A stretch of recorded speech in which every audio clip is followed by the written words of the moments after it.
Bismillahirrahmanirrahim. Assalamualaikum warahmatullahi wabarakatuh. Di kesempatan kali ini saya akan membacakan riwayat Habib Umar bin Abdurrahman Al-Atos. Dialah yang menyusun Rotib Al-Atos. Karomahnya sudah tampak sejak dalam kandungan ibunya. Meski kehilangan penglihatan sejak kecil, ia giat menuntut ilmu. Dialah salah seorang ulama besar Hadramaut. Di Hadramaut ada seorang ulama besar, seorang wali yang sangat masyhur karena karomah-karomahnya.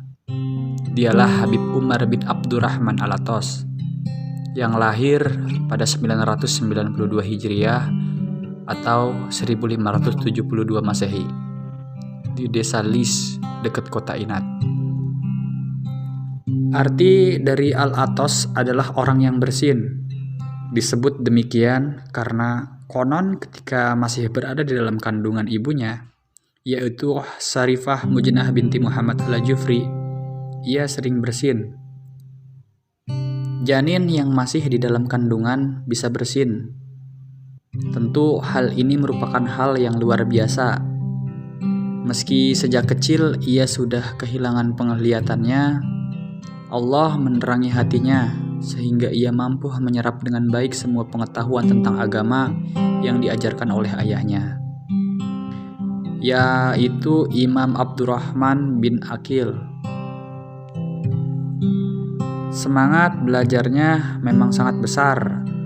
Tak bosan-bosannya ia menuntut ilmu kepada beberapa ulama besar seperti Syekh Abu Bakar bin Salim, kemudian Muhammad bin Abdurrahman Al-Hadi, kemudian Syekh Umar bin Isa As-Samarkandi.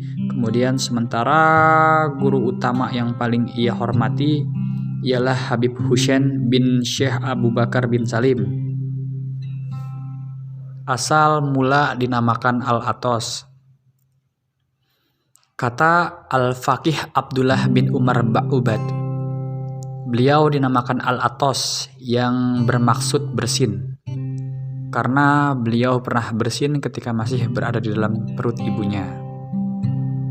Kata Al-Habib Ali bin Husain Al-Atos, sebenarnya apa yang diucapkan oleh Syekh Al-Faqih Abdullah bin Umar Ba'ubad adalah benar. Hanya saja menurut kabar yang paling benar dikatakan bahwa pertama kali bersin ketika masih berada di dalam kandungan adalah Habib Aqil, yaitu kakek Habib Umar. Namun yang terkenal hanya Habib Umar bin Abdurrahman Al-Atos, sehingga berita itu hanya dikenal pada diri beliau dan anak cucu Aqil dan Abdullah. Sedangkan anak cucu Sayyidina Aqil bin Salim dikenal dengan nama keluarga Aqil bin Salim. Habib Umar bin Abdurrahman Al-Atos, ia banyak belajar tasawuf, terutama dari Syekh Umar bin Isa.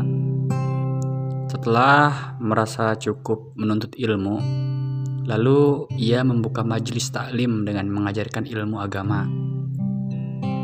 Dakwahnya pun menyebar ke segala penjuru Hadramaut. Belakangan, ia dikenal sebagai orang sufi yang banyak menguasai ilmu lahir dan batin, dan juga pengayom anak yatim piatu, janda, fakir miskin, dan semacamnya.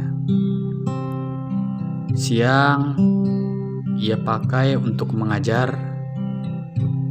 Malamnya ia gunakan untuk melakukan riyadhah, beribadah, bermunajat kepada Allah Subhanahu wa taala. Dan sangat jarang sekali ia tidur. Sebagai ulama besar sufi, Habib Umar dikenal dengan beberapa karomahnya. Ia sangat masyhur, bahkan sampai ke negeri Cina. Suatu hari, salah seorang anak Habib Abdurrahman berkunjung ke Cina. Dia di sana bertemu dengan seorang sufi yang memberi salam dan hormat. padahal ia tidak mengenalnya. Kemudian anak Habib Abdurrahman bertanya kepada sufi tersebut, "Bagaimana engkau mengenalku? Padahal kita kan belum pernah bertemu," tanya dari anak Abdurrahman. Lalu seorang sufi tersebut menjawab, "Bagaimana aku tidak mengenal engkau? Ayahmu Habib Umar bin Abdurrahman Alatos adalah guru kami dan kami sangat menghormatinya. Habib Umar sering datang ke negeri kami dan ia sangat terkenal di sini," jawab sufi tersebut. Padahal jarak Hadramaut dan Cina sangat jauh, tapi Habib Umar telah berdakwah sampai ke sana. Murid dari Habib Umar, yaitu Syekh Muhammad Bakais, bercerita, pada saat itu Habib Umar mendamaikan beberapa suku yang berperang sampai berkali-kali. Tapi tetap saja kedua suku yang berperang tersebut tidak mendengarkan dan tidak menanggapi Habib Umar. Karena itu Habib Umar pun melemparkan biji tasbihnya kepada mereka. Dengan izin Allah, biji tasbih itu menjadi ular. Barulah mereka sadar dan minta maaf kepada Habib Umar. Nama Habib Umar tidak bisa dipisahkan dari karya agung yang diberi nama Ratib Alatos. Habib Umar sendiri berwasiat, rahasia dan hikmah telah kutitipkan di dalam ratib ini. Menurut Habib Abdurrahman Al-Habsyi, Ratib Alatos lebih tua dibanding dengan Ratib Al-Hadad. Ratib Al-Hadad disusun pada 1071 Hijriah atau 1651 Masehi oleh Habib Abdullah Al-Hadad.